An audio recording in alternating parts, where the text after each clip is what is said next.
WBNE. Hello, and welcome to episode 124, all about Rankin and Bass's The Hobbit, being the 124th part of That's What I'm Tolkien About.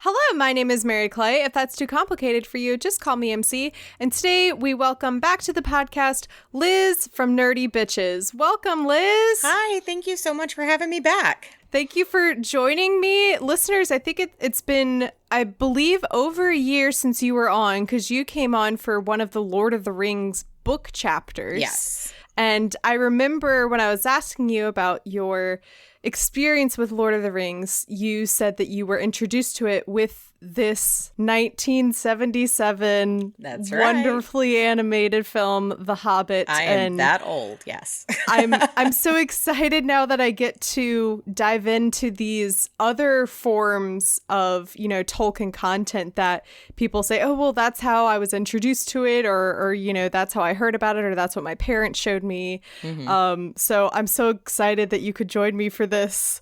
Yeah, my mom used to check out the VHS tape from the library for us. I think eventually they bought us our own copy, but yeah, it was a favorite for me and my brother. And my sister seems to have not grown up in the same house with us at all. She has no clue. And I'm like, oh, that's so funny. Where were you? Like, no idea. So is she the youngest? She is, yeah. So she was probably playing with Barbie dolls somewhere. I'm the youngest in my family, and there's definitely a lot of things. I think, like, my older brother, who's 6 years older than me, definitely had like a different memories of our childhood than I had of our childhood. Yeah, my sister's 5 years younger than I am. I'm the oldest, so there's definitely a bit of a gap there. So yeah.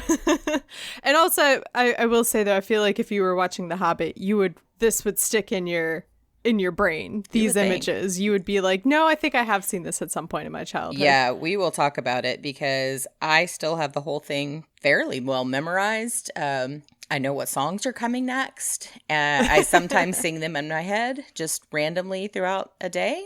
It's fine. It's not a problem. Great. I love that. The songs in this, we'll definitely, talk about it, but these songs are they're so wonderful. And it's just so funny that in a film it's an hour and 17 minutes, listeners. Reminder, everyone, I'm coming fresh off the Hobbit trilogy, which stretches this thing out endlessly. For 6 hours. Unnecessarily. At least. And then here we are now to just an hour and 17 minutes for the whole thing. I was thrilled. Yeah, I guess I want to dive into some of this like background about this movie. Listeners, in case you don't know by the title of this episode, today we are discussing The Hobbit, created in 1977 by Arthur Rankin Jr. and Jules Bass. Their studio, Rankin and Bass, is also known for lots of holiday specials that I did not realize they created. Yeah, they're the best. Everyone has seen, such as Rudolph the Red-Nosed Reindeer, The Little Drummer Boy, Frosty the Snowman, Santa Claus is Coming to Town. And in particular, I just want to note this because I was going down a Wikipedia, rabbit hole, clicking on things. And I clicked on The Year Without a Santa Claus, and there is a section on the Wikipedia called Gay Culture, with a single sentence under it that says, "The Miser brothers have often been read as gay." And I just wanted to share that. Not at all related to Tolkien or The Hobbit or anything, but I just thought everyone should know. That's funny. The claymation movie, The Year Without a Santa Claus, has a section on Wikipedia called Gay Culture. Anywho. Inclusivity is very important. Yes.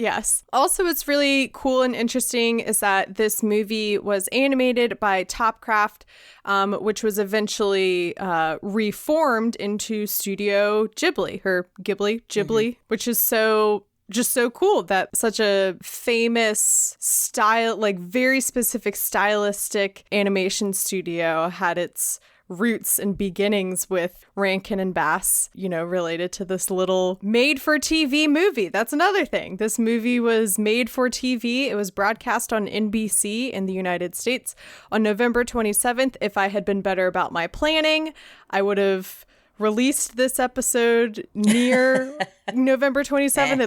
It's coming out about 2 weeks before then, 1977. When Tiny Liz was a year old.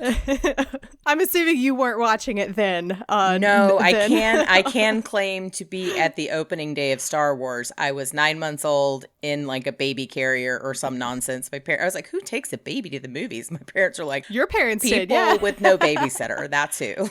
Yeah. Also funny you bring up Star Wars. I was trying to do like as much like background research into this movie, and I'll do the same for the other animated films because I just find them fascinating. Oh, the others are Oh, I'm stoked for Lord of the Rings. So stoked. That'll be next week, listeners. I will say nothing about those, but one of the only like facts that's in every single like article or Wikipedia page or whatever is that The Hobbit was nominated for the Hugo Award for Best Dramatic Presentation, but lost to Star Wars. Yeah. Which is fair. Yeah. There's a little bit of a gap between the quality and the production value. Let's just say production value. Just a little little gap. Mm-hmm. I mean, of course, in our 19, what year is it? Oh my God, I just time traveled.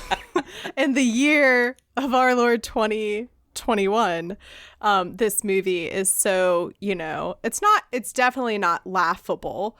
No. It's very enjoyable, but it is totally a different scale and realm of animation and production than our brains are used to. Well, like I said, we've been watching this since we were kids, and so we still watch it over the years. I know I've watched it with my oldest niece, who's now 14 at some point, and she was interested. We read a little bit of the books, and she was a little bit interested in that, but kind of grew out of it real quick. And I had my husband watch this again with me this weekend, a couple days ago. Yesterday, maybe? I don't know. Whatever day it was. I just almost said 1921. One day like pushes the others out. I've got nothing. Me and Barliman, I've got nothing. But so I was watching this with my husband, and I had my younger niece and nephew, so they're 4 and 6, here in the house. And I was like, do you want to sit down and watch this movie with us? And they're like, no, we're going to color. And I was like, all right. Well, they color at the kitchen table, which you can still see. Mm-hmm. It's an open concept. So the TV's like right there. And probably, 15 or 20 minutes in, my nephew, who's 4, comes like slowly walking in the room and just climbs up my lap and just starts watching it. Like he was that's so wonderful. Yeah, my niece was still a little like, I don't know about that. Not into it. Yeah, I would definitely say this is a great film to, if you're a Lord of the Rings parent out there and you're raising your little hobbits. And you don't want to spend 3 days watching movies with them. Yeah, and they're probably not quite ready for Peter Jackson's trilogy, and they're not quite ready to sit down and listen to 50 pages of walking in the Shire. The Hobbit by Rankin and Bass is a great introduction, and that's what it was made for. It was made for children, and was, from what I understand, it's actually not the first film adaptation of Tolkien's works, which I hope to dive into. I haven't looked too much into it, but there's some short film that is apparently like a nightmare fuel adaptation of The Hobbit. Yeah, I've heard tale of that, and I have not seen. I know a lot of the stuff goes back to, like the 60s and Christopher Lee, like wanting to play Gandalf and like really, hitting the Tolkien estate hard, like, I want to do it. And they're like, yeah, back off, dude. And so he doesn't get to do that. 40 years later, now guys. He's, Saruman. He's not getting to play Gandalf, but he's, but he was so perfect in that situation. So great, yeah. There's a long history, and it's just fascinating. And you've read all the books and you watched all the movies, so you know that even the writing style is so different from The Hobbit to The Lord of the Rings, because The Hobbit is being told like somebody telling it by the fireside chat. So there will be little asides about this and that and the other thing, and it's because it's like telling the story to children. It's telling bedtime stories to children. Right, yeah. The Lord of the Rings is much much more complicated. Not so much. Not so much. It's poor little Frodo writing his traumatized heart out before he gets on the boats and goes to the Undying Lands. Yes, it's challenging. Yeah, so it's definitely not the one you want to sit down and start reading with your 6-year-old. Like that's probably not, but this is one of those things. My mom had us read The Hobbit to her when we were first kind of learning to read, books and bigger words and things like that, because it's still written in a way that kids that age can understand the concepts of what's going on. And she also wanted us to be much more comfortable with reading out loud and being able to, speak off the cuff and read and speak at the same time, which is honestly a skill that not that many people have and comes in incredibly handy when you're a podcaster, even if you don't have a scripted show, which we do not. We are totally improv. So yeah, definitely. I was reading a couple things that Rankin has said about the movie, years later after they made it, that The Hobbit really lended itself great, for a great short children, adapted for children movie, because it's just this very low level fantasy quest. It's not super intense, even though Peter Jackson tried to make it so. Well, if you're going to do Peter Jackson level quality of live action, you have to get somebody in the seats, this. Yeah. And this, again, the book is much longer than it has a lot more, again, walking. There's a lot of walking. There's a lot of random dialogue and songs. There's always a lot of songs in Tolkien's work, which I tend to zoom right past in the books and in the audiobooks. What's so funny for me, I'm the same way. Reading, I would just kind of skim, but I enjoyed the songs in this so much. Oh, the songs in this movie are still some of my favorites of like any movie soundtrack ever, and I know them all, and they just run in my head. And all the even time. like the villain songs and stuff. Goblin are very, Town, that was a great one. Yep. Oh my gosh, it's great. It's great. Yep. What a banger! It is so good. That's the thing. Like people are like, oh, whatever. No, they're really, really good. Like I remember them all. Like even the party song at the beginning is so different than how Jackson's movie covers it. It's much more of an upbeat thing here, and this is it's a bop. It's a little kids bop. Yeah, so. Exactly. Not to be confused with the album Kids Bop. Although if they want to sponsor the show, reach out. I am not above that. Yeah, this is just such a wonderful change of pace. Almost for me, like I said, coming off of the Hobbit movies, which were just really dragging on. It's a good palate cleanser. As was my enjoyment of them, which was wearing very thin. But this is just such a wonderful, delightful film. It doesn't claim to be anything more than it is. And of course, for it being so short, there are definitely changes from the book, which we will get to. But I would say it's a great adaptation in terms of it really conveys, it has a lot of that dry humor from The Hobbit, but it has a lot of that lightheartedness to the quest as well. Absolutely. And it moves along at a good pace that children can pay attention to, because if you're going to talk, it's going to take 6 days to get to Rivendell from, the middle of Bree or whatever. I don't have time for that. Like that's a lot of walking. It's way more than a little kid has an attention span. So it does really clip along, and you get to the good stuff. Like the walking is boring and the talking is boring for kids. But when we get to the action stuff, and so it's paced really well for the audience. Exactly, yeah. So I guess speaking of talking being boring and getting to the action, let's dive into the movie. Yes, let's do it. Yeah, the pacing, like you said, is it moves right along. We do have a brief introduction from a narrator. I guess is that Bilbo? I never really stopped to think about, because Bilbo does narrate later on. Yeah, it's either presumed, I think, to be Bilbo reading from the book or as he's writing the book, or it's again somebody down the line who has gotten this red book from Bilbo or what, they have the history of it and they're telling the story, because it really does read more like a fireside chat than just it's a very straight much narrative. A storybook. We get some brief exposition about what Middle Earth is and all the different peoples and creatures that live there. And then we, of course, get introduced to hobbits and one particular hobbit who lives in a hobbit hole. I so appreciate that a lot of the dialogue, narration, and dialogue between characters is taken, directly from the book. They were very much like Tolkien wrote beautiful words, let's use them.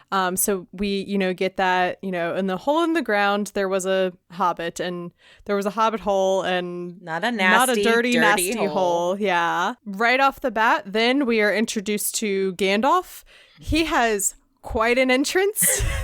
He is so... This version of Gandalf, I think, is my favorite. Yeah, honestly. He just really comes and goes as he pleases, and he just shows up at like the right time. But he's just like, he lets them get into enough meeting of chaotic good. He really lets them get into enough trouble that they're almost gonna have a problem. But yeah, he just literally shows up and like bang, like a magician. He just out of nowhere. Yeah, he literally just like appears like from behind a tree and just like phases in into existence. And then, Bilbo and him talk a bit, and then Gandalf is like I am Gandalf and Gandalf is me. And then there's this burst of lightning.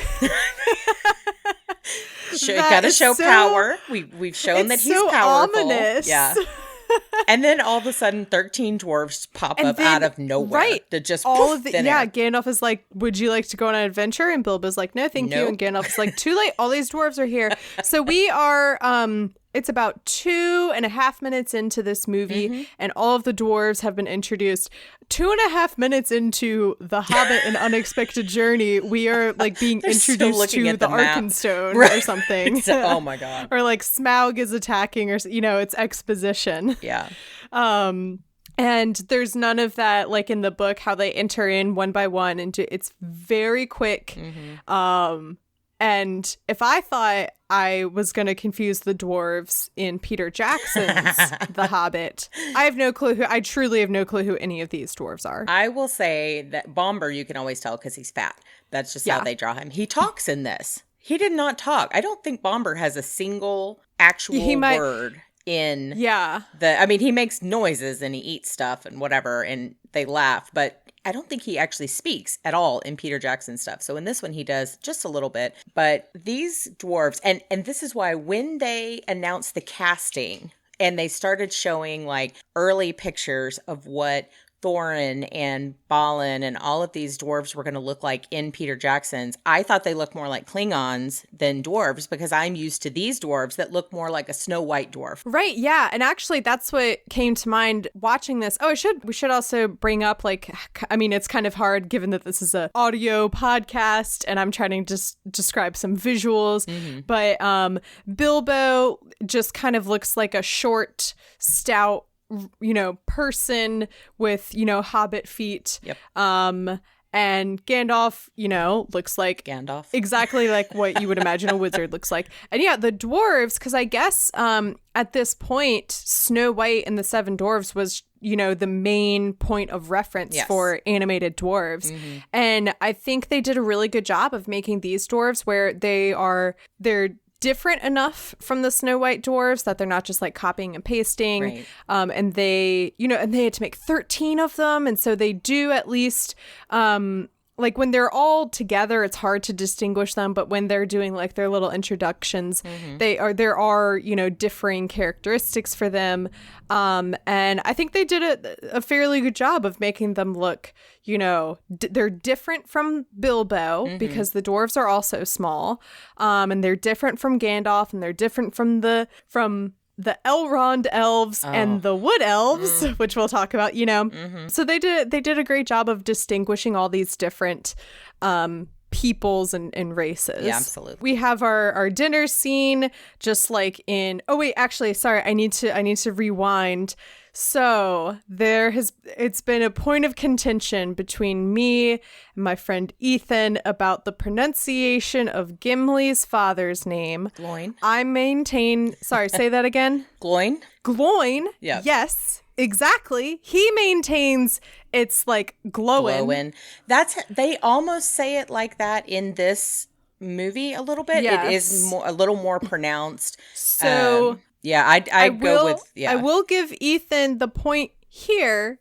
They do say like glowin and on. Mm-hmm. However, they also pronounce like the rest of the names really weirdly because they also say boffer. Yep. And it's like bomber. Owen, sir, and glowing, sir. Call him Biffer and him Boffer. And, Bamboo. Well, there's a little bit of accent And they also say smog well. instead of, Yes. smaug. I always said smog, even though because of this, because that's how we grew up, and I know smaug, and it just sounds weird. It sounds pretentious, weird, But that's how I feel whenever I say Bjorn. Because reading it's Beorn. Yeah. And even in Peter Jackson's, they say Beorn. Mm-hmm. And that's like a totally accurate thing. But when I was I think I was listening, I must have been listening to the audiobook or something. Mm-hmm. And I got Bjorn in my head. And so I feel like whenever I say it, I'm sounding pretentious. That just sounds to me like those little baby carriers that you wear on your chest, the little baby that's Bjorn. Immediately what comes to mind too. Yeah. I love the Beorn stuff. Like it's a good little aside. It's not in this movie. Yeah. Oh, we'll get there. Yeah. We will get there. Oh, don't you worry.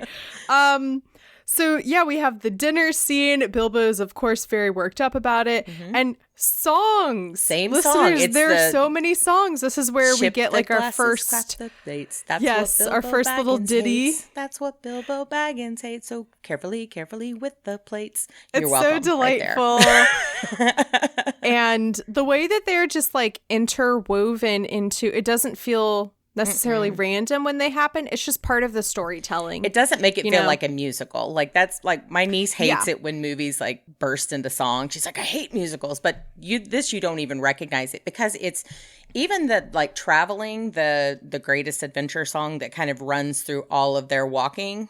It reminds me of the Oregon Trail, when you're walking in the Oregon, maybe you're too young for the Oregon Trail, but I know. Walking down the Oregon Trail, there's some kind of like theme music for walking. And that's kind of what this was, but it almost just fades in the background. Like I had to really listen to it when I rewatched it a couple of different times. And I was like, oh, that is the same music. It's the same song that they have in Peter Jackson's version.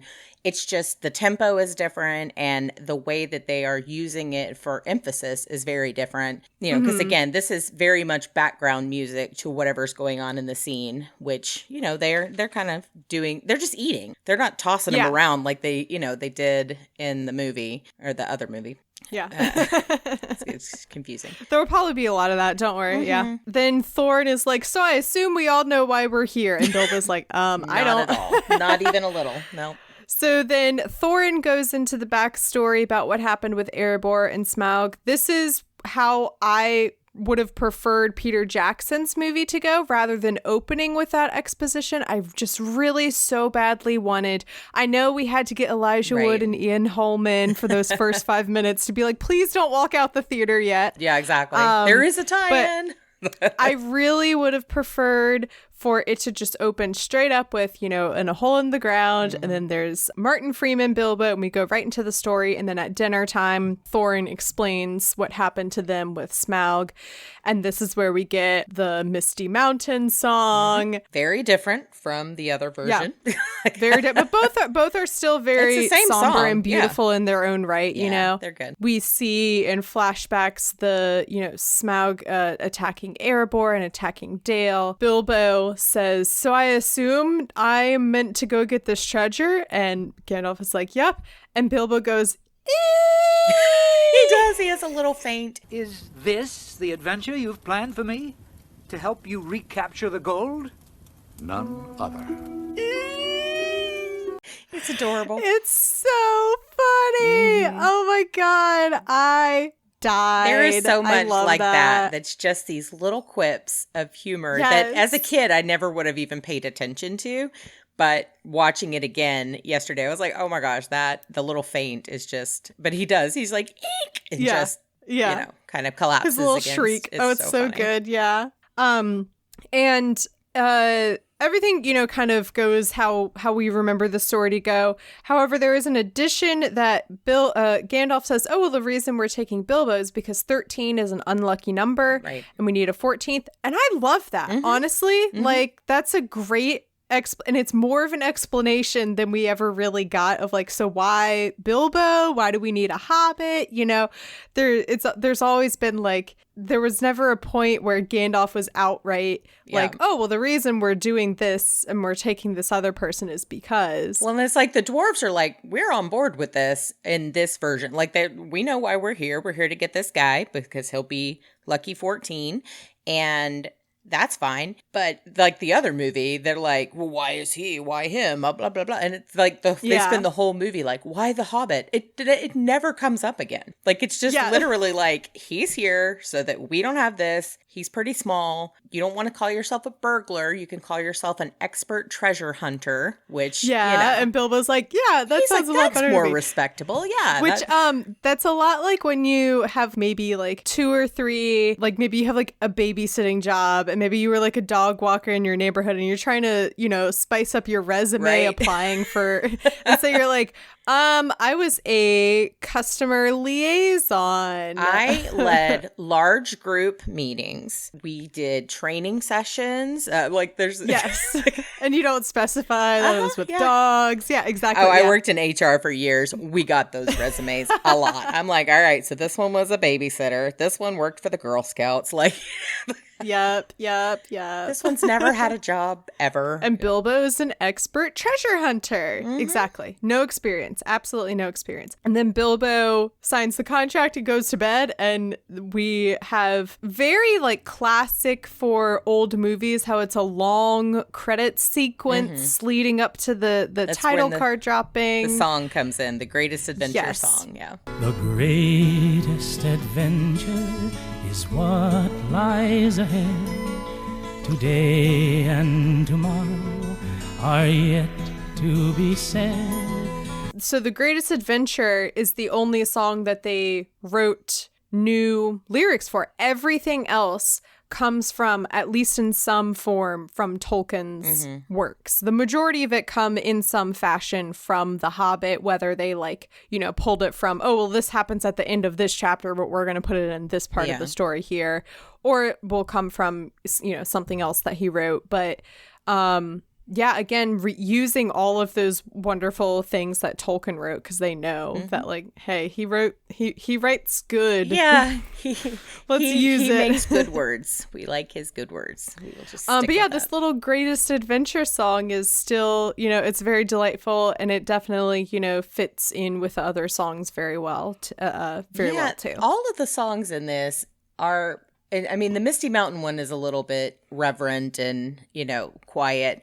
All the rest of them are jaunty. They are very much jaunty songs. Yeah. They are upbeat and they are happy. And I mean, even when their Goblin Town is singing, like it is a jam. It's just, there's a definite vibe with the songs in this movie. They're great. Yeah.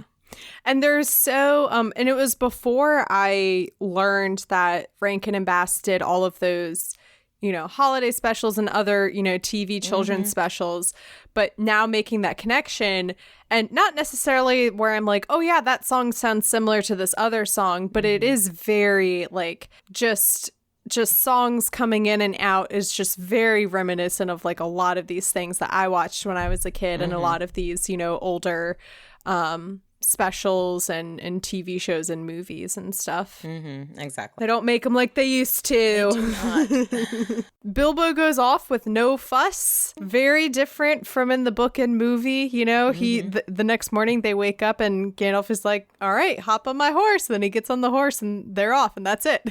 Yeah, there's no hesitation. Yeah, he does make a comment as they're traveling, no comforts, no pillow, no pocket handkerchief. So he does course, we gotta mention the handkerchief. It's important to mention in every single adaptation. Yep. He does not have a handkerchief. It's important enough to write. It's important enough to mention. So. So yeah, Bilbo's not having a great time on this adventure. At one point, he realizes that Gandalf is not he's like, how did Gandalf get to the front of the group? He was behind us. And one of the dwarves says, that's just Gandalf. He comes and goes as he pleases. Yeah. Just makes me laugh so much. I just appreciate this version of Gandalf just so much. He just F's the hell off. He's just out. He's just gone. And they don't even notice. It's not like he walks away or he says, I'm going somewhere. No, he's just literally not there anymore. And we don't see any poofing of it. No, there's none of that. He's just gone. Yeah. But they don't realize it until they're like in trouble or we're about to get into trouble. And they're like, where's Gandalf? Like, who knows? He's a wizard. He's gone. Yeah. He does He's his a wizard. thing. That's literally just the explanation. It's just, he's a wizard. What can you expect? Yeah. He's riding in the Silmarillion right now. Like that's what's happening. He's gone to do other things in another book. It's fine. Yeah. And then, this is another moment where when the dwarf is like, he's a wizard. And you look at Gandalf and then there's more like just lightning striking behind him. When they get into this next one, because this is when they come into, they're in the woods, right? And so they're hungry and they're tired and what is that? Oh, trolls. They're right there. Just, why don't you go over there and steal some of that meat? Because you know what sounds delicious? Cooked meat. That sounds delightful. I would love. I bet we have the same palate, and I am gonna go take their food and eat it. I guess if you're hungry enough, you know. Yes, but also Bilbo says, "Where the deuce is Gandalf?" Where the deuce is Gandalf? I don't know why that just made me laugh. He says a lot of little Where weird the deuce words. Is Gandalf. Right? A lot of strange little words. Like, yeah. Oh my gosh. Yes, they see the trolls. These are very creepily designed, especially the troll that has the tusks. Yep. Very creepy, but also I will note that like not really too much any of the villains. You know, they're obviously monsters or creatures of some kind, but they're not designed so scary. Right. You know? Yeah. It's like, this is an ugly creature. I mean, we grew up with a lot of really interesting things, especially like I'm late 70s, early 80s when we start watching these movies. Like I was having this conversation with my dad last night. He's like, oh, this movie's like PG-13. The kids shouldn't be watching it. I was like, this movie is not even rated. This is not. I was like, we watched this when we were like 4 years old. Don't even mess with me. He's like, no. And I'm like, yeah, all the time. Ask mom. And he just couldn't grasp that this is the thing. And I'm like, do you know what other movie my mom rented from the library all the time? Watership Down. Have you seen it? It's horrifying. It is the most violent thing I have ever seen in animation in my life. And I've seen a lot of really weird stuff. So it's like, we were watching that as little kids too. It wasn't like, oh, I'm in junior high and I'm watching this movie about a book. They just expected us Gen X kids to like learn and deal with it. This is what a troll looks like. He's going to eat a billy goat on a bridge. This is the realities of life. It's harsh realities. Yeah. The world is full of trolls. And you just have to deal with it. And they don't like sunlight. Yeah. So if you break a rock, they're done. That's fine. Yeah. So yeah, Bilbo goes to sneak over and do some burglaring. They're like, go burgle something. I think they tell him that at some point. By the way, I love when burgle is used as a verb. I don't know why. Go burgle something. It's just a fun word. Yeah, exactly. Yeah. And when he's caught, he's immediately like, dwarves, come save me. No, he's like, dwarves, I'm done for. Save yourselves, is what he says. Because I'm like, really? Just right away, Bilbo. He's like, I'm toast. Go, run. But they're like, no. But I think they actually were like, okay.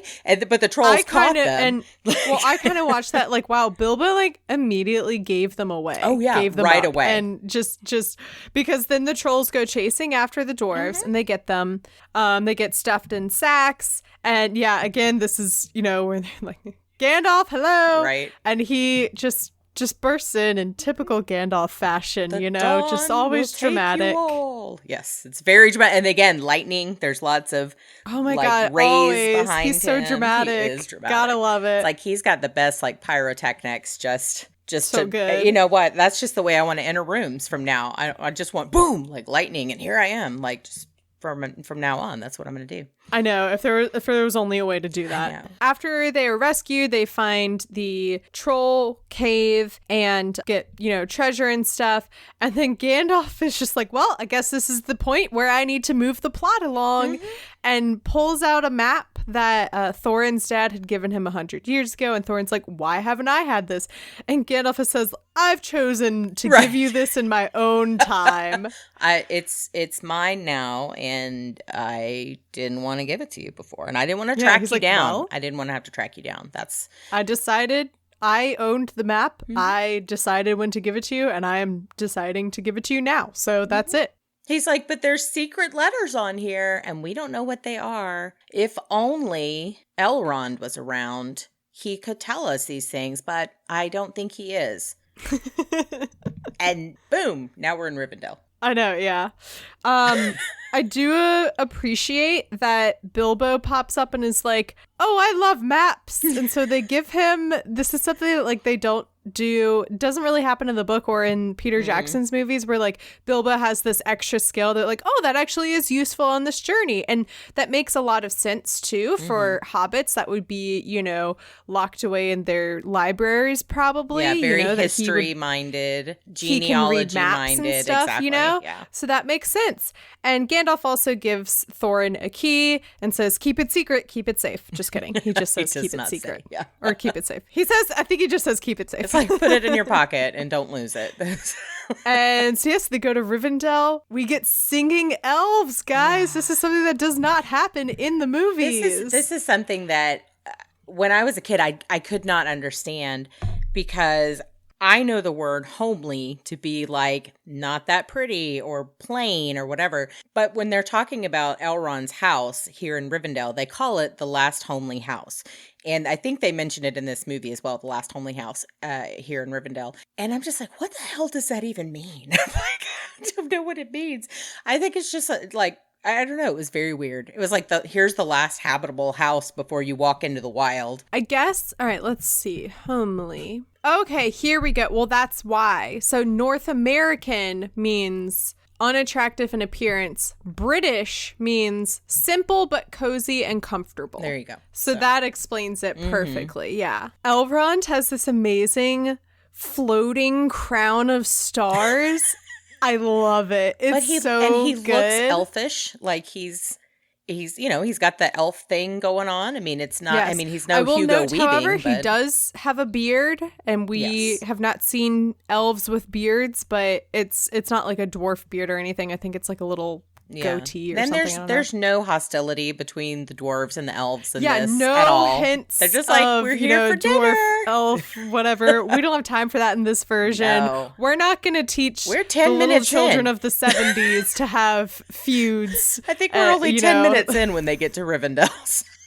This is 15 minutes in, listeners. The movie books it. That's probably an hour and a half into Unexpected Journeys when they get to Rivendell. Elrond pulls out the map to read the moon letters. Instead of it being by the last light of Durin's Day, it's just by the last light of the setting sun. We're not going to complicate matters with what's Durin's Day. You don't have to get there by a certain time. It's just at dusk. That's when it's when you're gonna do it. And it was I always found it incredibly convenient that you just happened to show up on the one day that moon is in, and you can read your... Right. It's very helpful. Well, I will say, Bilbo does literally say in this movie later on, how convenient. So it literally, which just, Bilbo says so many, this Bilbo, says so many things. And I'm like, that just summarizes. Well, it doesn't. It's book. What I'm thinking in my head too. They're like, this is madness. Why are we doing this? This is a terrible idea. And they're like, nah, it's great. Let's do it. It's fine. We're just doing what we're doing. No questions asked. Don't you worry. It's like the little meme with the dog. Everything's on fire. It's fine. It's all fine. Yeah. It's fine. They're in Rivendell and out of Rivendell in a flash. And they are traveling again in a tunnel. And Bilbo's having some nightmares. And what I find is so funny is that his nightmares are not of like he just encountered trolls, you know, but he is having a dream of the dwarves back in his dishes. hobbit hole, like throwing the plates around. So I found that amusing, that like that's the thing that like is keeping him up at night. Well, the thing I love about hobbits is that they are very resilient, and that's 100% what Bilbo would have been dreaming about. It's just like one of those people who's just, and not that they are this, but like, you know, like a trauma victim basically just shuts down on negative things, and they just like don't remember it anymore. It's like, it's all gone. I don't have that. That was horrible. So you know what? I'm just dumping that piece of information, and I'm going back to when these dwarves were throwing around my mother's china. That's true. He's like, I know we just encountered trolls, but you know what else happened? Yeah. Dwarves it's gonna stick were with me at longer. my house. Yeah. Once again, I just love this line. It says, this is Bilbo, I think, saying it. Where's Gandalf? Gone again. I wish I was a wizard. Right. He's like, I wish I would, like, I need a pillow. This sucks. I'm here on the ground. Like, he complains so a lot. So good. He's like, I don't want to be here. Then a crack opens up, and listeners, the ponies get taken. This was the most upsetting news for me to read in the book. This is like one of Peter Jackson's greatest changes from the book, is that the ponies in Unexpected Journey run off at some point in some battle before Rivendell even. So we don't have to deal with like the goblins taking the ponies and eating them. Yeah, no. We don't see them be eaten, but the ponies are taken here, and I wrote down, not the ponies, and then Bilbo's exact next line is, the ponies. And I'm like, we are on the same page, my friend. Absolutely. I appreciate that. The fun thing about Bilbo is that he is the everyman character. Like he is not magical, he is not strong, he is not all of these things that these other races are. He's the one that we can relate to, right? As everyday people who aren't superheroes or whatever. It's like, this is what I would be thinking. Where's my pillow? Yes. Somebody stole my pony.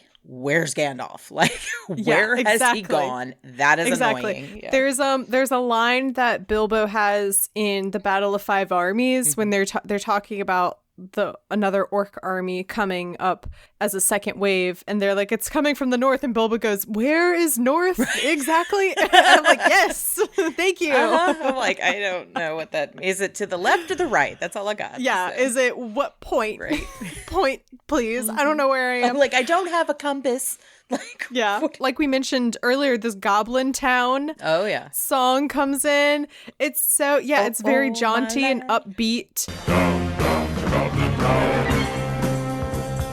You go, my lad. Oh, my lad. And so even though we see our main characters, you know, in a troubling situation, it's very much like they're not in that much trouble because everyone's singing. You got to take some of the trauma out of these things that are happening for know, for the small children, so that they can sleep after the movie's over. They can, and they do that. They're like, oh, they're just going to Goblin Town. They'll probably get out of it. Yeah, it's very brief, brief. But it has all of the stuff that the Goblin King, who's like, oh my God, that sword. I know that sword. It's going to stab me in the face. And oh, there's another sword. Oh my gosh, it kills goblins. Yeah. So there was that. I love, not that I don't, I mean, I love every entrance that Gandalf has. They're all this great. One's the best though. It's a He-Man entrance. Oh my God, it's just so wonderfully dramatic and over the top, of course. Right is literally like Thor. I guess it's supposed to be anytime like a dwarf is talking, I kind of just assume it's Thorin. And the Goblin King has his like mouth all the way around Thorin's head and is about to chomp it off. Right as the lights are extinguished, Gandalf, of course, bursts in, and there's just like flashes of lights everywhere, and you hear, yeah, that sword, I know that sword. They escape, and Bilbo, who is being carried on the backs of one of the dwarves, gets like knocked off of low they run ceiling. into a tunnel, and he like falls down another way, And this is a difference from the book where not a single person in the book notices that Bilbo is gone. For like 2 days. You know they didn't get through that mountain in a day. This one dwarf does at least go like, Bilbo, no! Yeah. And then we have what I would just classify as an act break. It feels very much like it, because it cuts to black and the music is dramatic and this... It's very much where the commercial would have been put in for the made-for-TV situation. And that's what was so funny watching it the first time. There are, a couple more... I don't think this is the first commercial break that we've had at this point. I think there's one or two before this. But I was like, was this made for TV or something? Right. It was made for TV. Yep. Next is Gollum. All I can say is that was an interesting choice they made. He looks very much like a frog. He is very froggy in this movie.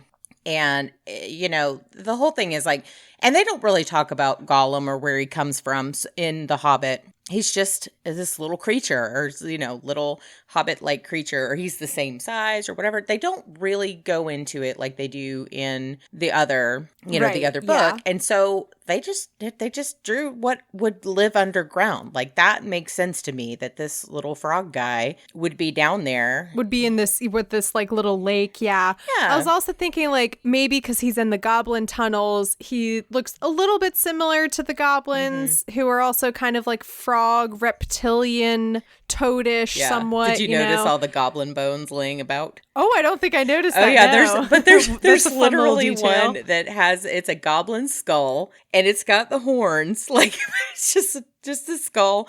And when he goes to his little island and is looking around and he's tossing things around, it's like bones. It's literally goblin bones. Oh, I totally missed that. I'll have to pay attention to that. Bilbo, meanwhile, because earlier in the movie, Gandalf told him, like, anytime you get scared, just think of happy. He literally just, like, pulls straight out of Peter Pan, basically, and is think of happy little thoughts. This whole time, Bilbo is muttering under his breath, like, bacon, warm toast, books. Yep.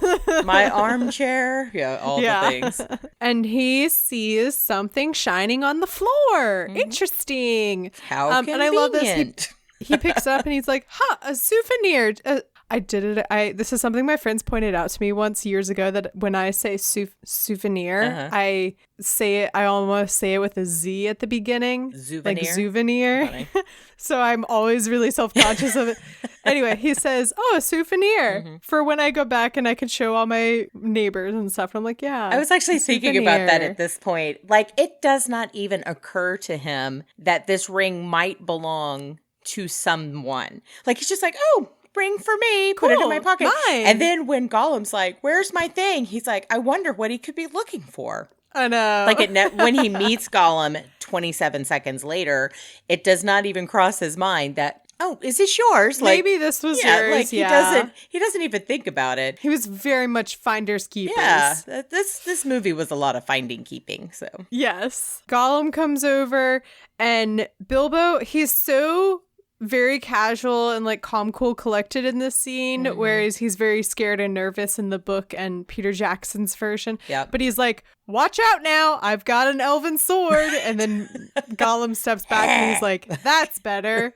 He is. He's very much just an like, don't come any closer. So they play the riddle game. It only goes back and forth a few times before we get the classic, what have I got in my pocket? Gollum, of course, doesn't know. He freaks out and is like, well, okay, I guess you won. Let me go back to my island and I don't know, get something. And Bilbo's just I gotta show you my birthday present. I found it long ago on my birthday, is what he says. Which is so, I totally forgot that, the concept of like, this was my birthday present. The claiming of the ring and like, this is my ownership of it. It was a birthday present. Yeah. Yeah, it's like, I definitely didn't murder my best friend for it. That didn't happen. No. And yeah, Gollum obviously realizes it's gone. Meanwhile, Bilbo's still like on the little shore, just kind of like, I don't know, twiddling his thumbs like, I wonder what this ring does. Puts it on. He turns invisible. I love the little sound effect that they have for the ring. I'll try to insert it here, but it's very fun.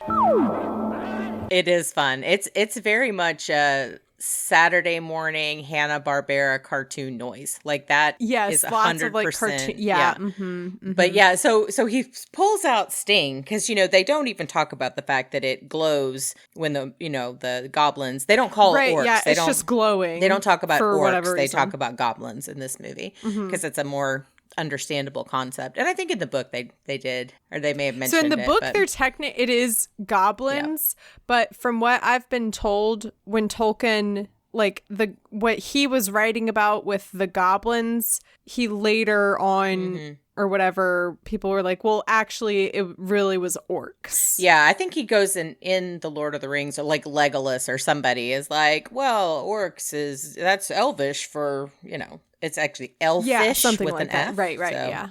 I've read these books a lot. I was like, well, okay, Christopher Tolkien, you just let me know. It's so funny. I've been talking about this universe now for 2 years, and it's so funny because I've only read the books once. I've only read them the one time, and I've only seen the movies 1 or 2 times. Well, I never actually read the Lord of the Rings until Fellowship of the Ring came out. So, like, I had read The Hobbit growing up many times, but I had never, because, and I'm not going to talk to, I don't want to do any spoilers for it, but we had seen the animated Lord of the Rings. The one that's, and it was not my bag. I'm just going to say that. So I didn't want to like pursue it further. My brother had read the books and things like that. And I was just like, like it just wasn't. It didn't pique your interest. It didn't at all. But Fellowship did. Absolutely did. And so I immediately went out and got the books and read them and through the whole Tale of Years, like the whole, here's 47,000 pages of appendices and all the things. So yeah, my husband like will debate me on stuff because he's a big Tolkien nerd. And I'm like, when is the last time you read these? And at the time we had this conversation, he's like, I mean, I was like 13. I'm like, don't even mess with me. I read it once a year. Like, don't even. Yeah, my memory on a lot of the things in the book is definitely not as fresh as it was, because now it's been over a year since it's been 2 years since I started them. It's been over a year since I finished them. However, I will say the one thing that I am like, no, I know what I'm talking about, is when people try to talk to me about the extended editions of Lord of the Rings, because I watched the extended editions. I put the theatrical edition on one screen and the extended edition on another, and I synced them up. And then I would pause the theatrical edition when there was new content on the extended edition. So I know exactly what is and isn't in the extended editions. That's the one thing that I'm like, I know what I'm talking about. Exactly. Well, if you get the DVD version or the Blu-ray version, there are 14,000 discs that come along with it that give you probably 150 hours worth of documentary style. I haven't even begun to watch a single. I have watched them What's funny to me is that like the commentaries, there's like 4 different versions of the commentary. My favorite is when it's Billy Boyd and Dominic Monaghan doing them. They are so funny. So. They're so great. Listeners, if you haven't, definitely go listen to their podcast, The Friendship Onion, because they're just so obviously like just Merry and Pippin couldn't have been, better cast. Yeah, they're just fantastic. they just have such great, chemistry and energy with each other. Where were we? Gollum?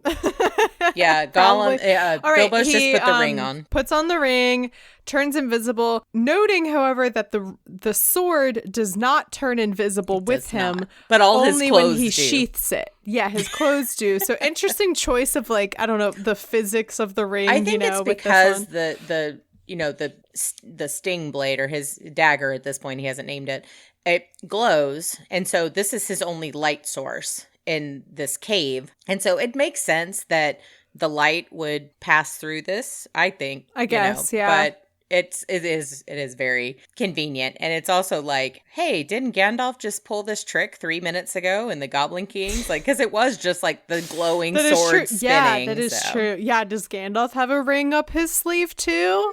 Perhaps. Gollum like sneaks past him and is like, oh, he must have gone out. And like we said, Bilbo takes the ring off and then like puts it back on, and he says, how convenient. Follow the leader.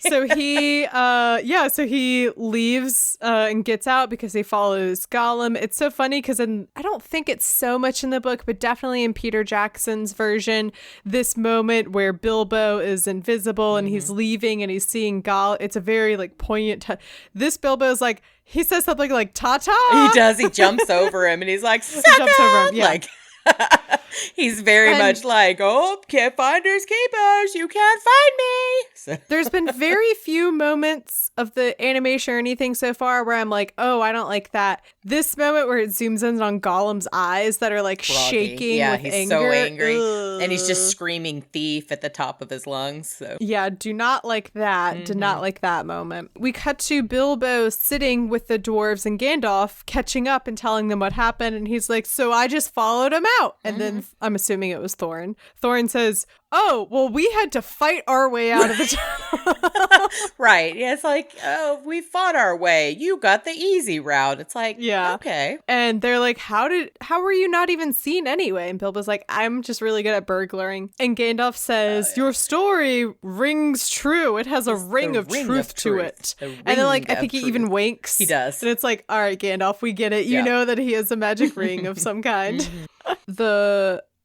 I'm getting all my creatures confused. Wargs. The goblins come out on wargs. They might just be wolves here. I don't remember. No, they're wargs. They say it because they scream it and they run up trees. So okay, you're right. Yeah, and so they run up to the trees. Another song. Favorite songs in the whole movie because every time somebody says something like, what do you do? That my brain immediately goes, with the funny little things. Oh, what can they do with the funny little things? Like every single time.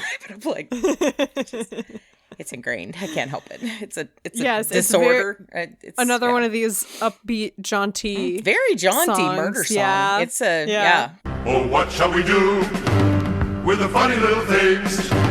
Oh, what shall we do with the funny little things? They are ready to unalive them all over the place. Yes. And it is a jaunty tune. And Gandalf is now, in the Peter Jackson movie, he's like lights these cones on fire and throws them. In this one, he's literally just picking like those spiky balls that, fall off trees and you step on them and they're horrible. He's just throwing those and they explode. Like that's just... I would argue this Gandalf is more powerful than any of the other versions of Gandalf we see in Peter Jackson's films. Yeah. They're like, we do not have the special effects budget to give Gandalf all the lightning that he wants. Like, we can dim the lights once. That's as far as we're going. So he can get a deep voice. That's the power. It's in the voice. That's it. So the eagles swoop in and save them. Out of nowhere. It's not like they called them. No, they just show up and they drop them off at the edge of Mirkwood. I enjoyed this explanation of like, why are the eagles so loyal to Gandalf? One of the main eagle says like, I have never forgotten the day I was injured and you healed me. Took the arrow out of my wing. Yes. Yes. And I'm like, I appreciate like these very brief explanations that this movie is giving us to some like gaps in information that we have from somebody, Rankin or Bass were sitting around the conference table talking about, well, what do we do? And they're like, you know what? My 3-year-old is going to say, but where did the eagles come from? Or why are the eagles doing this? Why are they there? Why is that there? And so we need some sort of explanation for this. And I don't remember if that is in the book, to be honest. I really don't. I think they just show up. I think Gandalf just knows that there are eagles. Yeah. I think it's explained that like the eagles are also enemies of the goblins, and so when the goblins come out and attack, the eagles come out and attack too. Maybe they've got a homing beacon on the. I don't know. Or they might have just been out hunting. Get it? Beak. And okay, moving on. We go straight into Mirkwood next, and this infuriates me because they completely cut out Beorn.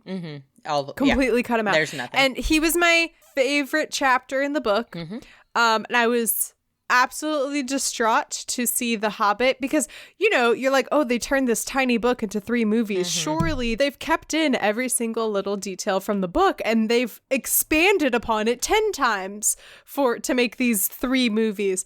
No, they cut so much of Beorn's stuff. And I was like, okay, well, surely in this like quirky little animated movie that's very like fun and friendly, this like bear man he has animals that serve them, that walk around on their hind legs, and like would have been perfect for a children's movie. Yes, like, exactly. No, he was cut. We do not have time for that. We have spent too long dilly-dallying around with the goblins, and now we have got to be on our way into Mirkwood. It absolutely broke my heart. So Gandalf is telling them instructions, and Thorin is like, it sounds like you're not going to be with us. And he's like, that's right. And he says, I have business to attend to. And he says, I'm already late because I've spent too long bothering with you people. Exactly. It's like, this is your quest. But it's like, nope. And then he says, my absolute favorite thing ever. My God. So he gives Bilbo a map and some paper and stuff. And he's like, keep notes of your journey and what you do. And, you know, take note of where you go so that when we meet up again, I can point out all your mistakes. You did wrong. It's such a Gandalf thing to say or do. I love it. He straight up just disappears. Yeah. It's not like, like we cut to Bilbo looking at the map and then we cut back in. Nope. He literally like fades away. Yep. And is gone. Yep. He's just gone. Oh my God. It's so fantastic. So great. So they walk through the forest. Of course, it's dark and dreary. At one point, they decide to send someone up a tree, and Bilbo's narration is great because they're like, naturally, we had to send someone up a tree, and unfortunately, my contract is vague on several points. And I was like, yeah, the contract literally said the funeral expenses, 1/14 share and funeral expenses if necessary. Like that was the contract they showed him at the party at his house. And it was like, my contract is very vague. Yeah, so I guess I had to climb up the tree. Yep. So he climbs up the tree. We have another beautiful moment when he looks at all the butterflies around him. It's a very peaceful, wonderful moment. And then it goes from 0 to 100 immediately because it's like him up here in the treetops looking at, you know, the daylight and the butterflies. And he's like, and I wondered if I would ever see my hobbit hole again. And then he's asleep and then he wakes up and then it's like, suddenly I woke up and I was encased in a bunch of webs. I looked around and all my friends they're all tied up. Yeah.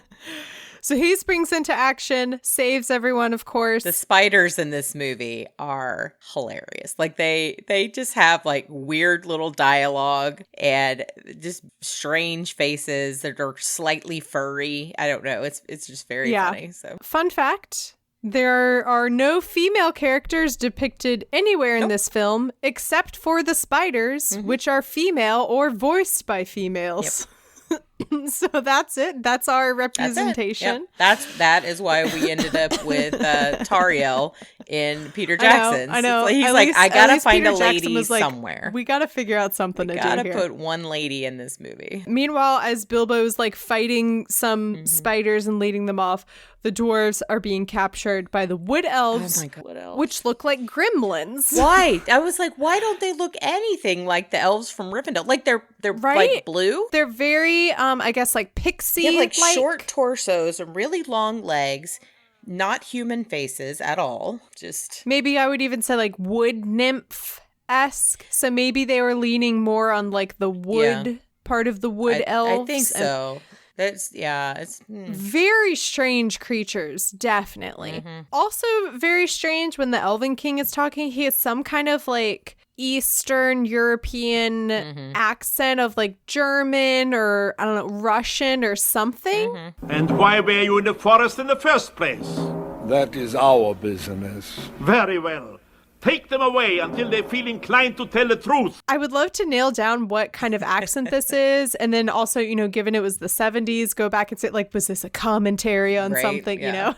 It all was. But yeah, and then I love Thorin in this one. He's like, we weren't attacking because he's like, why were you attacking my people? He's like, we weren't attacking. We came to beg. We were starving. And they're like, give me some money from your mountain. They're like, I would rather die.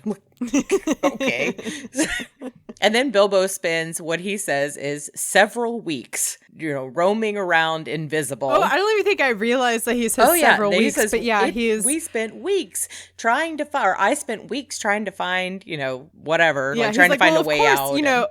I may have been invisible, but of course I still had to figure out a way to get my friends out of prison. Yep. And he discovers these barrels of wine. We see the elves get drunk and pass out. He steals the keys. Bada bing, bada boom. They're out of there. I would like to know what they're drinking, because they have a very specific drinking game in Two Towers.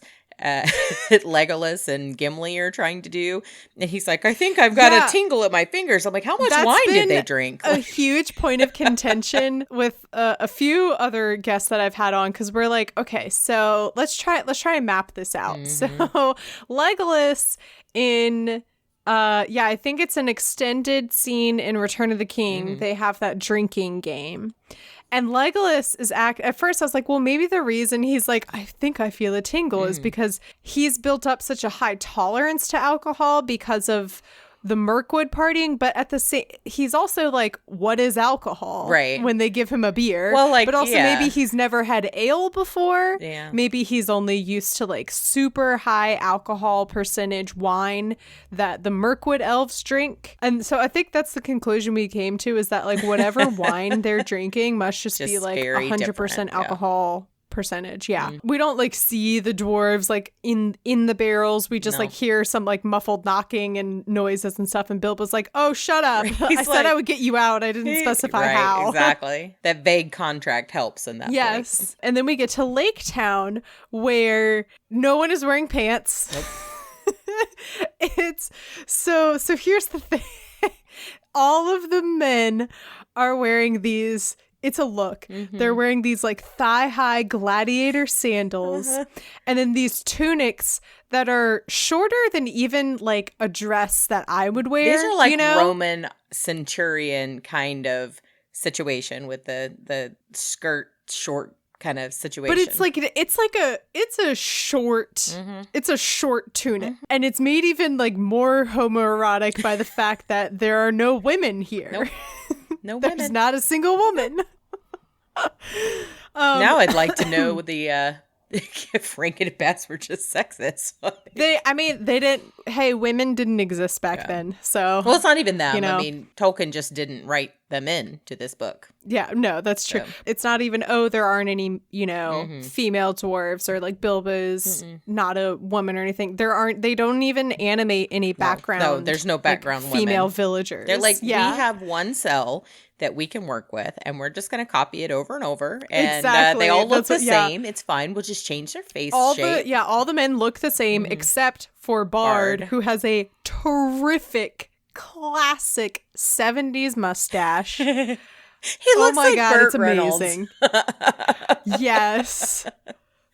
But I'm into it. I'm into it. Also, there's a shot where, again, because none of them are wearing pants, he has very muscular legs. I'm just pointing that out. Bard is my favorite. Bard is like one of my top favorite characters. He's like, welcome. We'll help you out however we can. And then they're gone again in a flash, and they're already back to the mountain. Yep. And it takes them 27 seconds to get to the mountain. Yes, they just walk up the side. They literally there's no climbing. There's no path. It's literally just walking up the side of a mountain. Right. So. And so they get there, and they spend a couple days looking around for this secret entrance, and Bilbo's like writing down, his thoughts for Gandalf, and he's like, and there's this annoying bird who keeps knocking on this rock, which is so weird, because that's kind of what that's kind of what Elrond told us was about a bird knocking. I mean, it's literally on the map. It's like, stand by the Greystone when the thrush knocks, and the last light of the setting sun will shine upon the keyhole. And that's when Bilbo's like, oh, wait a minute, we're here. Hey guys, look here. And it's like literally a spotlight. Yes, like right on very exact, leaving like nothing up for confusion. Didn't just like the door just didn't appear. No, it was like only the keyhole lit up. Yes. So they unlock it, And they head inside, and Bilbo walking in the tunnel to go see Smaug and the treasure and everything. This is when they tell him to go burgle something. Yeah, that's it. Yeah. They say, all right, go burgle. It's time for you to earn your keep. He's like, haven't I gotten you out of like one situation I've after already another? Saved you guys twice. Exactly. Yeah. Like, and they're like, no, this was in your original contract. So he goes in and he spends a while in the tunnel, both kind of hyping himself up, being like, anything that happens after this doesn't matter because choosing to go forward is the bravest thing that you can do. And then like there's a lot of reflection, but it's also a lot of kind of him like procrastinating on Bilbo, going in. You idiot. How did you get into this? All right, Bilbo, this is it. One more step. We're gonna do it. We're gonna do it. Okay. Almost there. Also, I love that the thrush, the bird, is like his little buddy now. He comes and like with followed him in. Yeah. Smaug is there. His eyes are literal spotlights. Yeah, they open and they like, they're beams of light. He has such a weird dog face for this dragon. Has a strange... And also, it's so funny, again, since I'm coming fresh off the Hobbit trilogy compared to Benedict Cumberbatch's excellent performance, this voice actor, I don't know what was going on with him that day, if this was really the best they got out of him. But he's into my brain. He's so bored. I smell your breath. I can feel Are you there, your thief? air. I smell you, feel your air, and I hear your breath. Compared to Benedict Cumberbatch, I smell your breath. Yeah, no, this guy's like, He's you might so as well bored. take something since you came all this way. Like, he's just literally couldn't care less. He just wants to go back to sleep on his pile of gold. That's it. Yeah. So interesting choices by the voice actor for that one. But this is when, and Bilbo's doing the flattery thing. Oh, Smaug, the stupendous, greatest of calamities or something. And then Smaug is like, well, what do you think? Yeah, he's like, almost like Eeyore. I've heard that, you're like super well armored, except maybe on your soft underbelly. He's like, I'll roll over and show you. It's like, I'll prove it. It's like, oh, and he's like, oh, you old fool. There's a hole in your left breast just big enough for an arrow. I don't know what he says, but something along those lines. Yeah. Also, Bilbo's giving away like key, during all this flattery and like sharing all these like nicknames that he's given to himself. He's also kind of giving away key information because he says barrel rider. And Smaug is like, well, I know Lake Town has barrels. And then Smaug is like, why are you here? And Bilbo's like, I'm here for revenge. And Smaug is like, let me think about the people who might want to seek revenge. The only ones who are still alive are the lake people. That's it.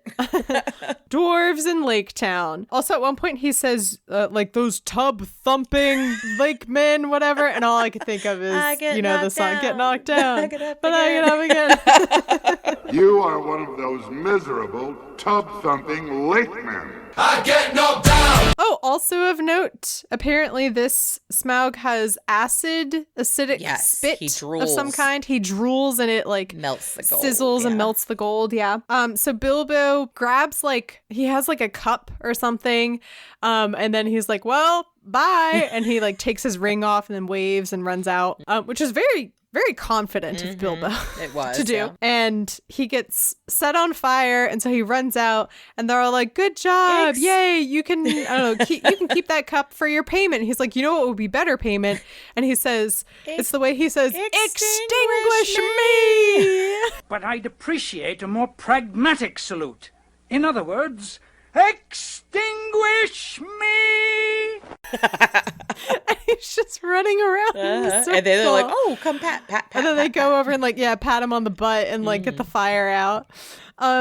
Just the way he says, extinguish me. So funny. So Smaug goes and attacks Lake Town. Bilbo sends word with the bird to Lake Town. And this is something that happens in the book I totally forgot about, where Bard can talk to birds, apparently. There was like an ancient language that was shared between the thrush birds or ravens or whoever, and then the people of the mountain, and Bard was descended from the people of Dale, so he could still sort of kind of get enough out of what he was saying.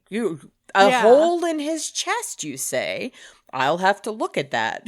Then he has a conversation with the arrow. Meanwhile, Bard is, he's leading this attack and everything. He's like, get him! And then, like, meanwhile, all the men around him are, like, on fire, launching themselves into the lake. And but they're, like, dancing and doing that arms up and down in the air kind of thing. Yeah.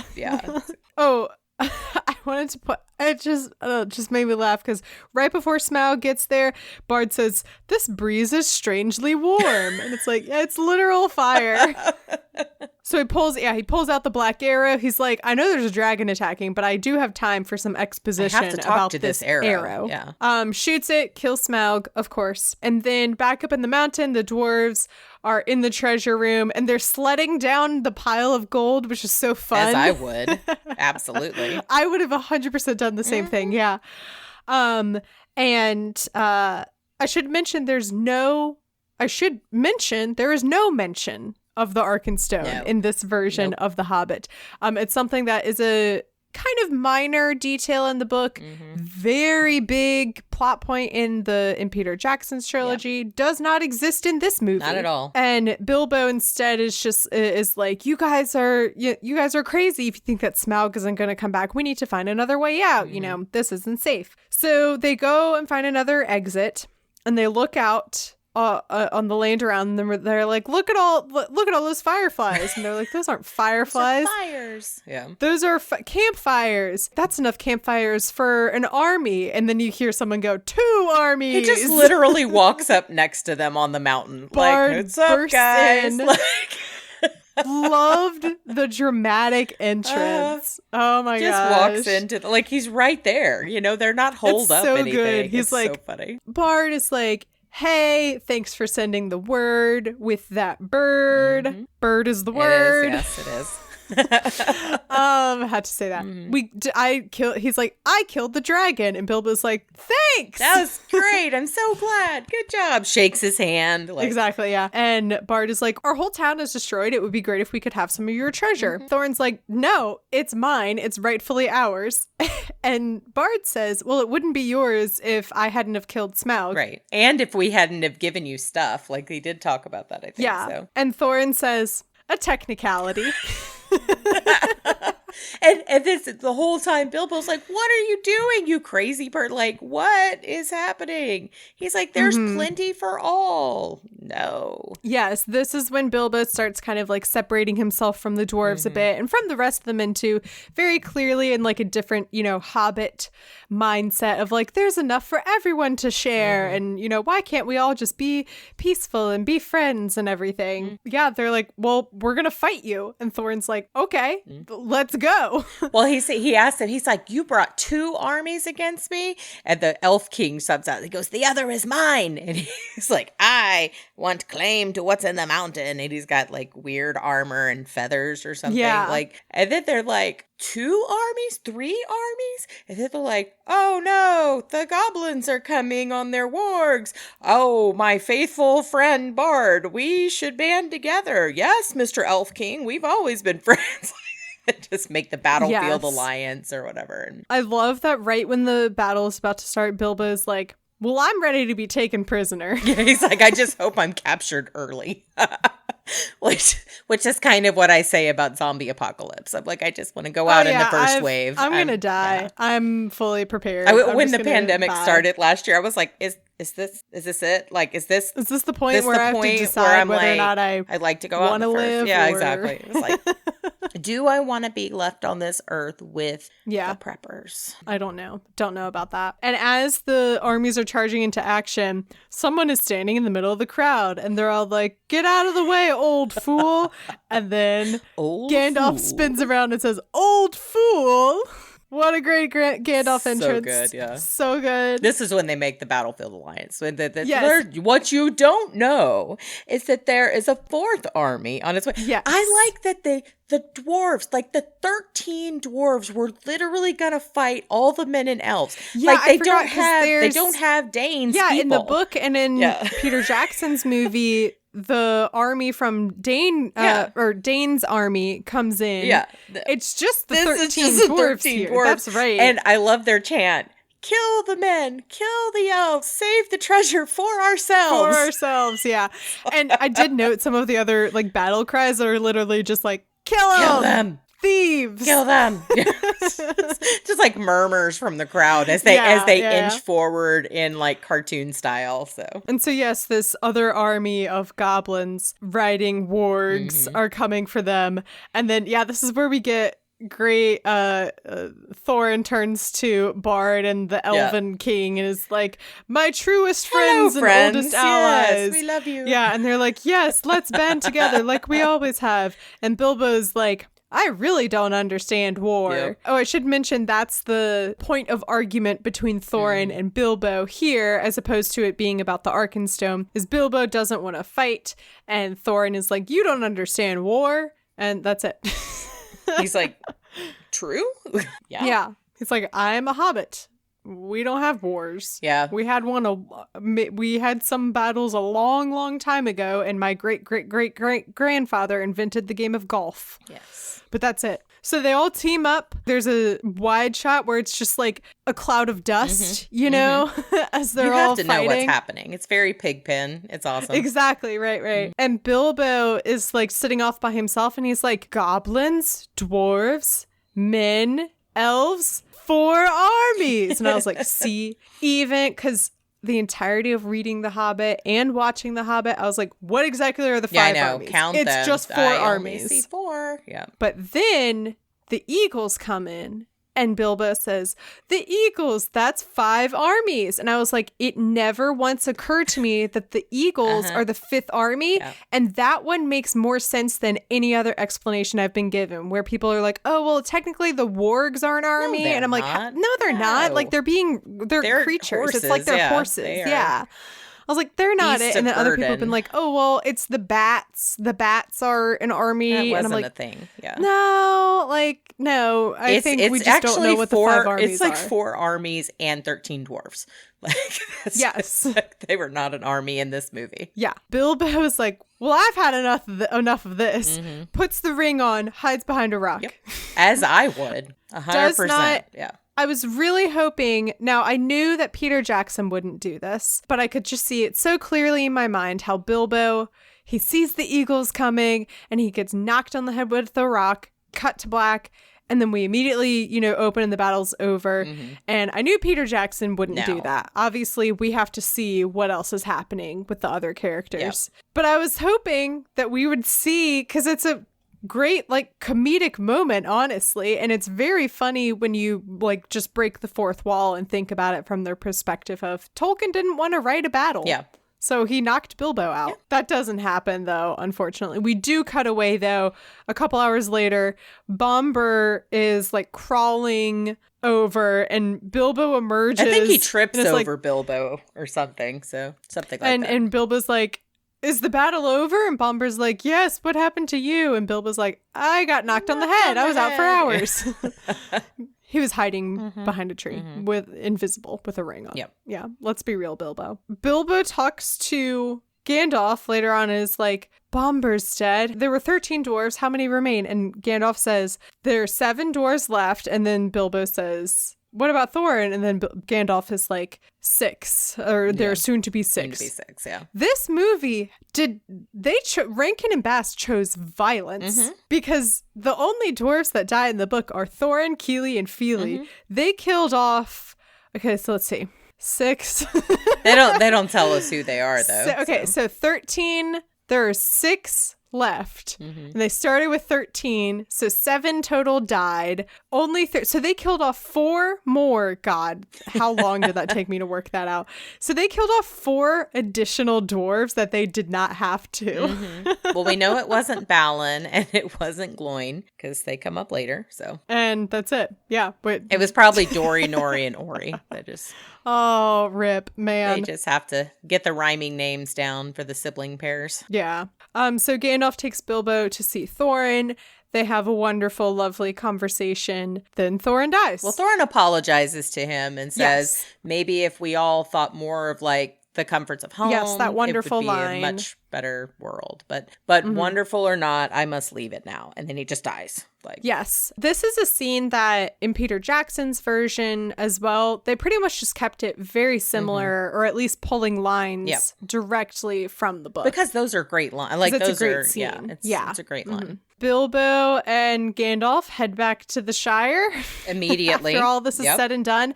I can't even remember if we get like a check-in of like, oh, the dwarves are back in Erebor with the, I think they just are back on the road again. And he's got the treasure that they buried in the troll hoard or whatever that they dug up on the way back. Bilbo's like, this is all my horse could carry, but I mean, it's all I need. And Gandalf brings up the ring and Bilbo's like, I'm just going to keep it in a glass box on my mantle. And I'm like, sure. And Gandalf says, he starts talking about prophecies. First of all, this is the first time he's mentioned anything about prophecies, because he says like, the prophecies of old became true. And I'm like, I think he even says, like, do you really think it was just luck that got you through all of this and whatnot? It's like, there are things at work that are bigger than you. One of my favorite lines, I believe it's the last line completely in The Hobbit, and then Gandalf in Peter Jackson's movie says it as well, but you know, I'm very fond of you, Bilbo, but you are of course just one person in a very wide world after all. Yeah, they're talking more about the ring, and Gandalf is like, oh, you'll go back to your hobbit hole and this ring, and you'll reflect on this story that you believe to have come to an end. And Bilbo says, what do you mean believe to have ended? He's like, I'm done. Yeah.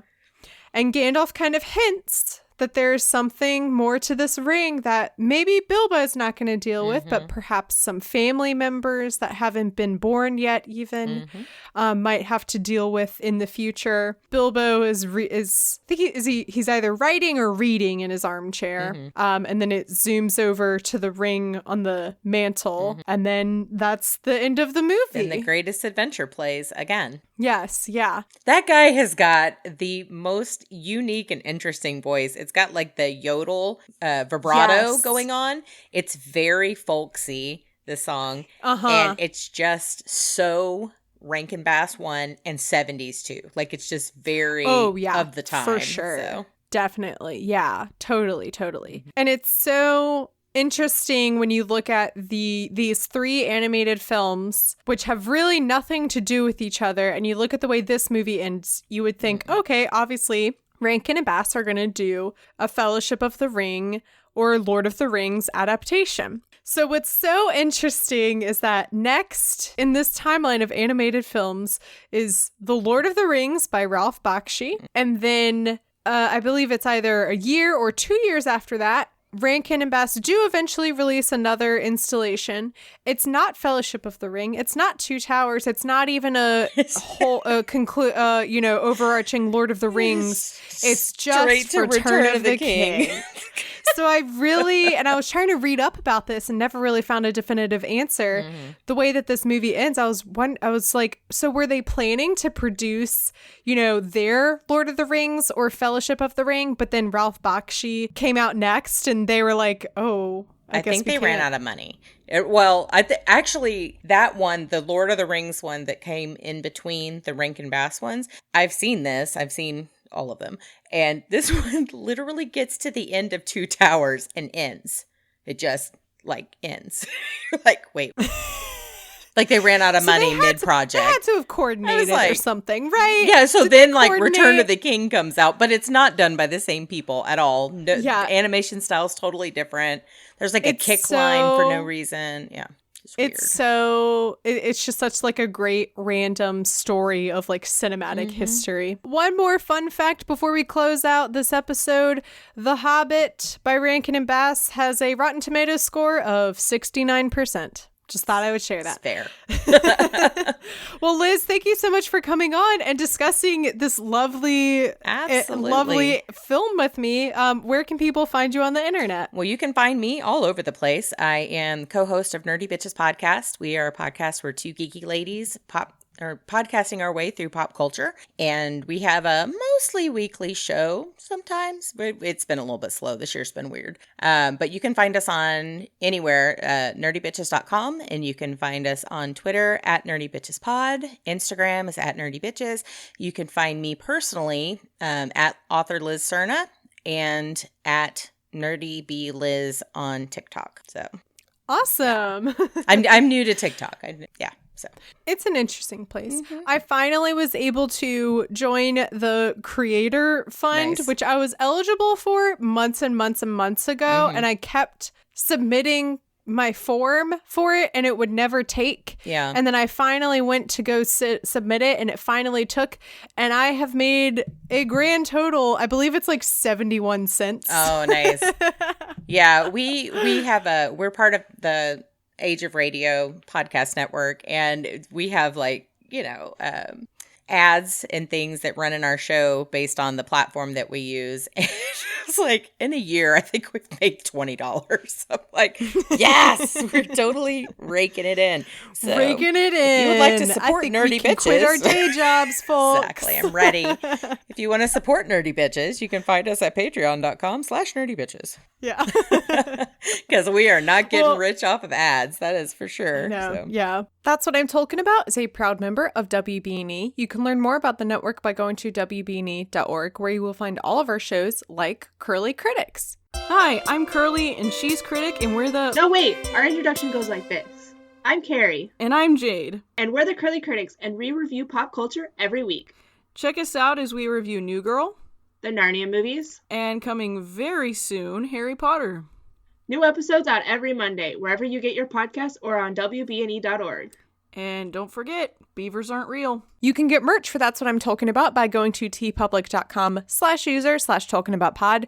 So remember last week when I announced that I was very excited about this Merry Christmas and a Pippin New Year design? Well, TeePublic took it down because Warner Brothers is claiming ownership over intellectual property. I'm not entirely sure how that's possible. There shouldn't be anything about the phrase Merry Christmas and a Pippin New Year that they are able to own. I don't think they can own the name Pippin also. So if that's it, I don't know why. And also, this is an original design. Vaishon designed it, and it's great, and I love it, and I would love to use it. So there's no reason that I shouldn't be able to use it. I'm going to try and work with TeePublic and get that figured out, and hopefully it will be back up. But in the meantime, I'm also going to attempt and try and find another website to sell this design on because I really love it. First of all, I love the idea that I came up with. Vaishon really killed it with the design. I love how festive it is. It looks awesome, and I really want you guys to be able to have it in time for the holidays. You know, I don't want to sit around and wait for TeePublic to email me back in February and be like, okay, it's ready, when, you know, you're not going to buy a Christmas design in February. So if it is up anywhere else, I will link that in the episode description. You can still get other merch designs that are on the TeePublic site. Those are all still up. I've seen that a couple people have gotten the That's What I'm Talking About design, so that's awesome. But really the best place to find updates about this new merch design is going to be on social media. So please follow on Twitter and Instagram at TolkienAboutPod. That is where I'm able to share updates in between episodes so that you don't have to wait each week to figure out, hey, why is this design not up on her TeePublic shop? So go to Twitter and Instagram at TolkienAboutPod, and I will be sharing updates there as they come. Hopefully they come. Again, I'm really annoyed about this because this is something that I was really proud of. So boycott Warner Brothers is what I'm trying to say. No, I'm just kidding. But really. You can find me on Twitter at MCWhat'sUp and Instagram at MCTurnDownForWhat. You can support the podcast by becoming a patron. Go to patreon.com/TolkienAboutPod to explore the different tiers and perks that are available. There is the $3 tier that will get you access to the WBNE server, as well as the Tolkien About thread within the WBNE server. Discord is a wonderful place to be. I highly recommend it. Or you can become a sponsor of the podcast like Zach. Zach, thank you so much for becoming a sponsor of the podcast. I really genuinely appreciate your support. Next week, get ready for it. We are watching Ralph Bakshi's Lord of the Rings. It is quite the trip. It's a lot. I'm going to tell you now. Now, I'm not saying there's a link in the episode description to watch that, but if you were interested, maybe take a gander, see what's linked there. Maybe find access to Ralph Bakshi's Lord of the Rings on a site that is not behind a paywall. You know, check it out. Well, thank you again so much for coming on. Absolutely. Do you have any parting words for the audience? I don't, but I just love your show, and I love that you are doing such a deep dive on this, and I cannot wait to hear what you think about the other movies. Oh my God, I'm so excited. I'm so excited. And that's what I'm talking about.